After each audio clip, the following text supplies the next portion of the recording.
Hello and welcome back to another episode brought to you by Cryptic Forger. As always, I'm HeedlessRobin, and yes, today I am doing a review on Warhammer 40,000 Space Marine. But what exactly is Warhammer 40,000 Space Marine? Well, it's a third-person shooter which was developed by Relic and was published by THQ. Other ratings and reviews for this game include a 7.5 out of 10 from IGN, a 7 out of 10 from GameSpot, and a 7.6 out of 10 from Game Trailers. But anyway, just jumping into the menu here, the first thing that I want to mention is that in my opinion the background to this menu is absolutely epic. But looking at the menu here, we've got Campaign, Xbox Live, which is basically the multiplayer for Warhammer 40,000 Space Marine, where you can go online and play. We've got the options menu, and we have credits at the bottom. So just coming back up, I'll jump into the options menu a sec and show you what we've got.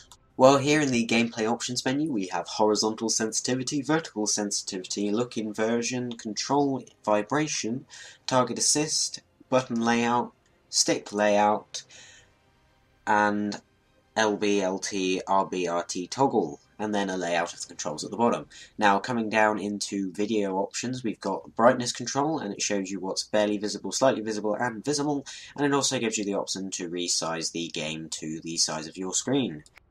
Here in the audio options menu, we have the master sound volume, music volume, sound effects volume, speech volume, and audio subtitles options at the bottom. Just jumping out of the menu now, I will head up to the campaign and start loading up a mission. Now, I have already made quite a considerable amount of progress on this game already, so I am actually going to play with you from the second mission. I'm not going to play from the first mission because it actually has a lot of tutorial aspects to it, and so I'm just going to skip over those and take it from the second mission.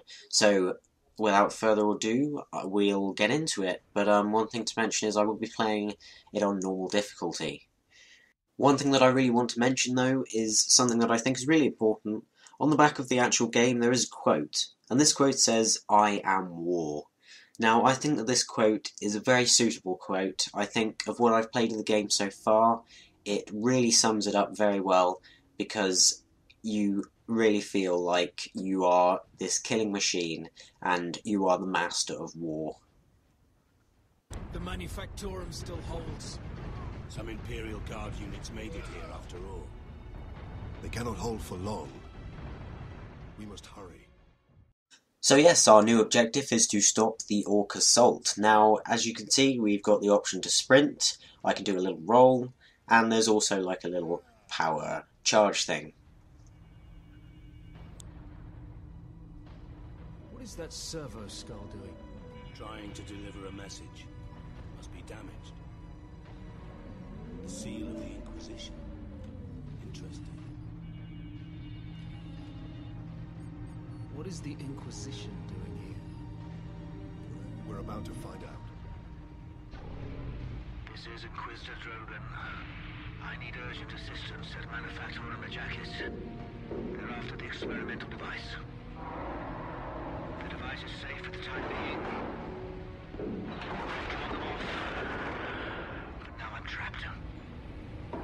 If I die, you must keep the device out of enemy hands.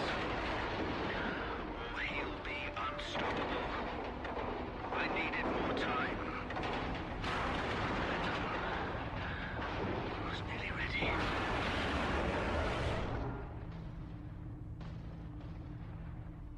An experimental weapon. We need to find the Inquisitor before the Orcs do. Keep moving. Remain alert. So yes, now I have to stop the Orc assault and find Inquisitor Drogo. Just looking at our loadouts here, we've got the bolt pistol at the top, the bolter to the right, the vengeance launcher at the bottom, and to the left we have the stalker bolter.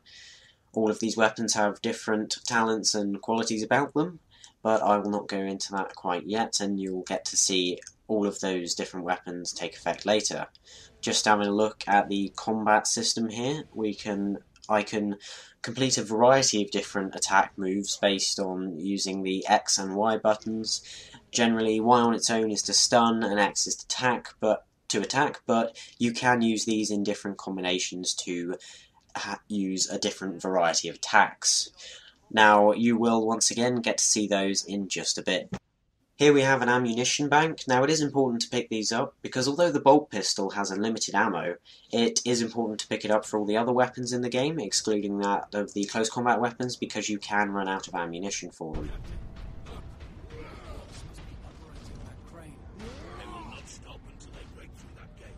We must disable that crane. Aha! Some enemies! No, I'm just throwing in some grenades at the moment. You do have grenades in the game, and they're quite good to use because when the enemies are clustered close together, because the explosions will then take out multiple orcs at a time. Now, a moment ago I was using the bolt pistol while the orcs were at a longer range. Now, the bolt pistol is 1 bullet per pull of the trigger, and it's not the same with that for all of the weapons, but it is for the Stalker Bolter, and it is for the Vengeance Launcher. Near enough. Now, there is health in the game and also shields. You can see my health bar at the top. The shields are completely gone at the moment because I'm in combat. But in order to get health back when you lose it, you can perform an execution move, which I did do quite a few times in that conflict in order to keep myself alive.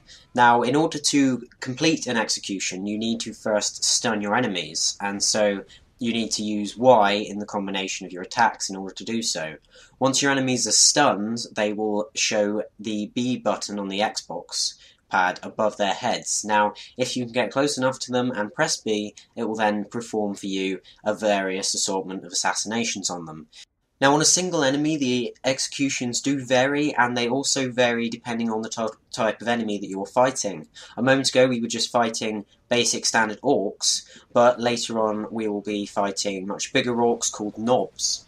Now, I'm just showing you some action with the bolter at the moment, picking off some of the orcs from a longer range. But I'll switch over to the chainsword, which is my combat weapon at the moment. And here, if you watch my health bar at the top, it went all the way back up. But of course, as you're doing that, it can leave you open to being attacked by enemies at the same time. So if you are really weak on health and you execute an orc in the middle of a conflict, it can cause you to lose your health and die before you've been able to complete the assassination. Here you can see me taking on one of the knobs that I said earlier. Now these guys are very, very tough. As you can see at the moment, it's taken me a lot of hits to try and take him down. At the moment I'm trying to stun him. I'm just repeating double X and then Y. Oh, there we go. Now at the moment I have to press B as fast as I can, and I have.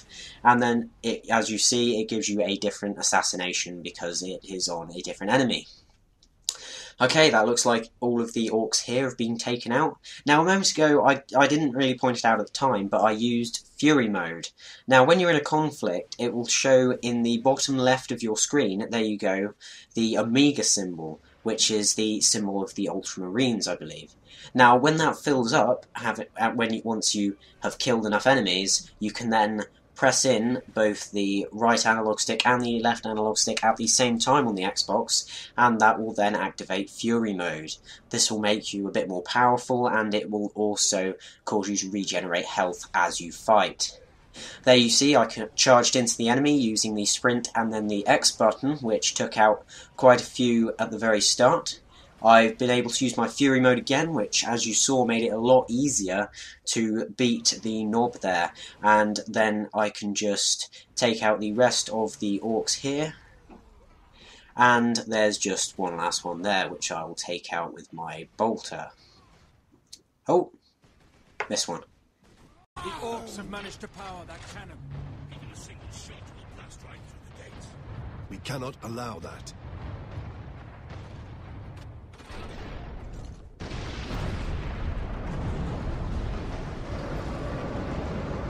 Number 2 control deck, do you read? This is Captain Titus of the Ultramarines. Identify yourself. This is Corporal Antioch, sir. That is, my lord. I need access to the Manufactorum, Corporal. There is a service lift in the hangar directly below where you drop the cargo, my lord. We can meet you there. Stand ready. We will be there shortly. Titus out. So yes, that's our first objective complete. Now over here you can see there's like an ammo bank really. Now you also sometimes get new weapons here that you haven't picked up already. It doesn't look like there are any new weapons here at the moment, but I've just been able to pick up ammo for all the weapons I have. Full of guardsmen holding that huge gate. They cannot pass by. They managed to break the access bridge. Kill them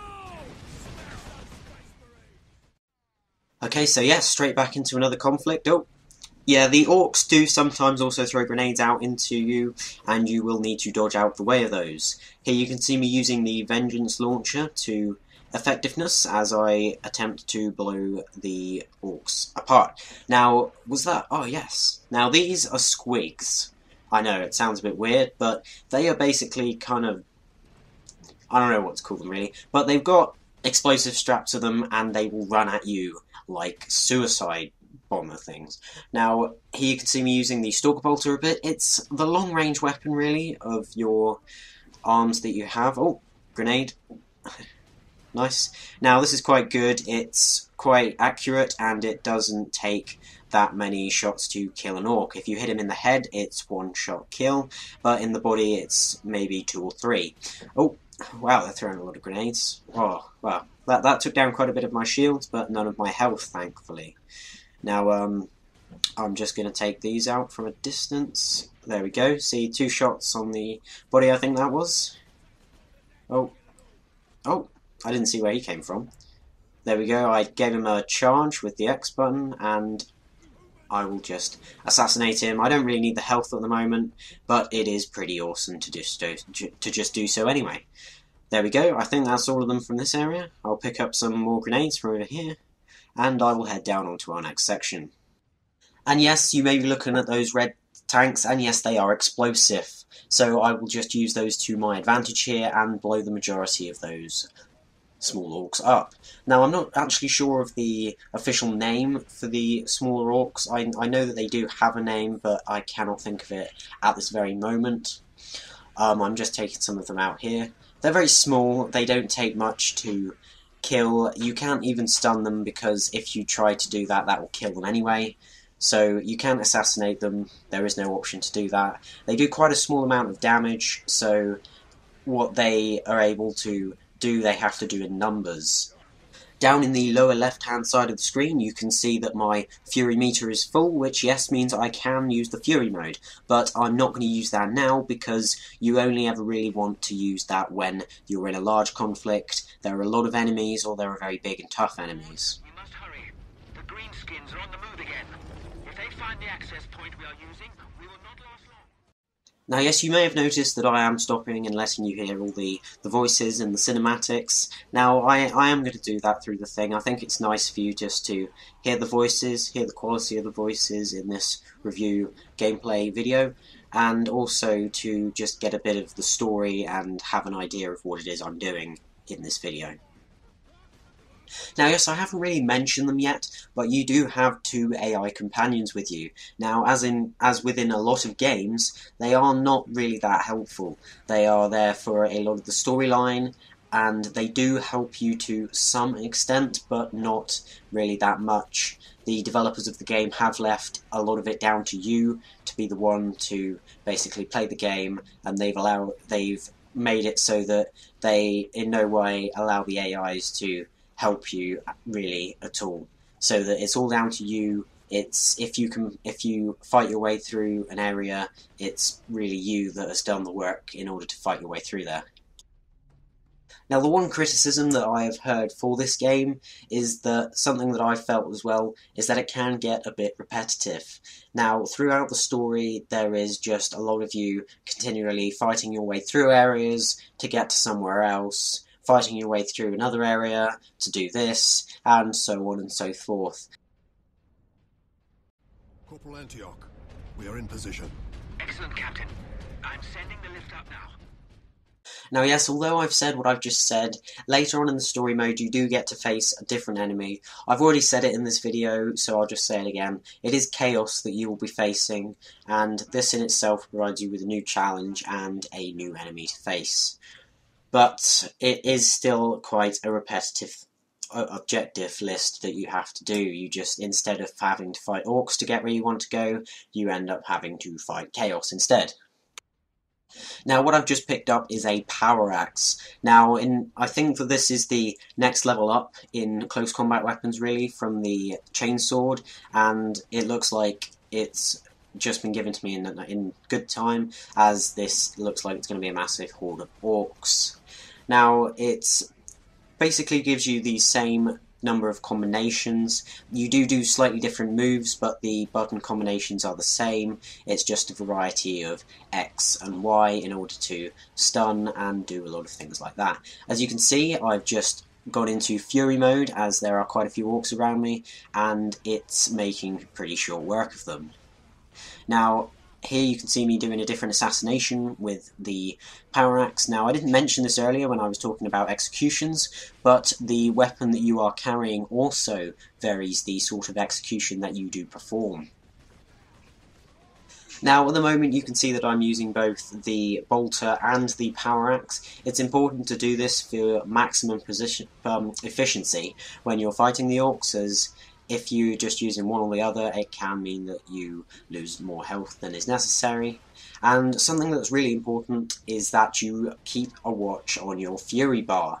For a lot of areas, this is key in order to pass them. Now, when I first played this mission, I completely forgot about the Fury bar and continued to die, and I could not really fathom as to why I was continually dying and couldn't complete it.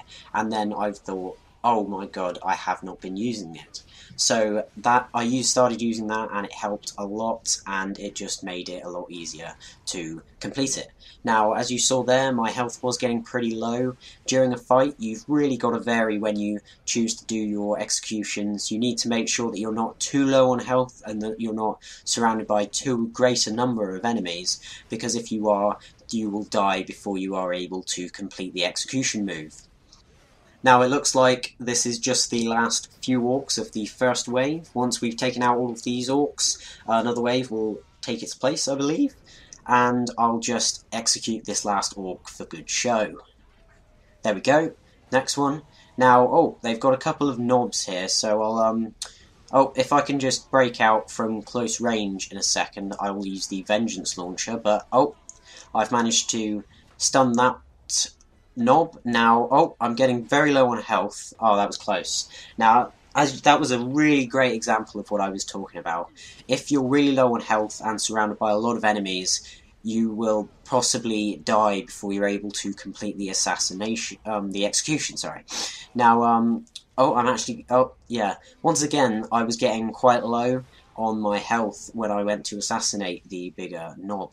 Now, the larger enemies do take quite a lot longer to complete the assassinations, because not only do you at the start have to hit B as fast as you can on the Xbox, you also have to then go through a longer animation in order to complete it.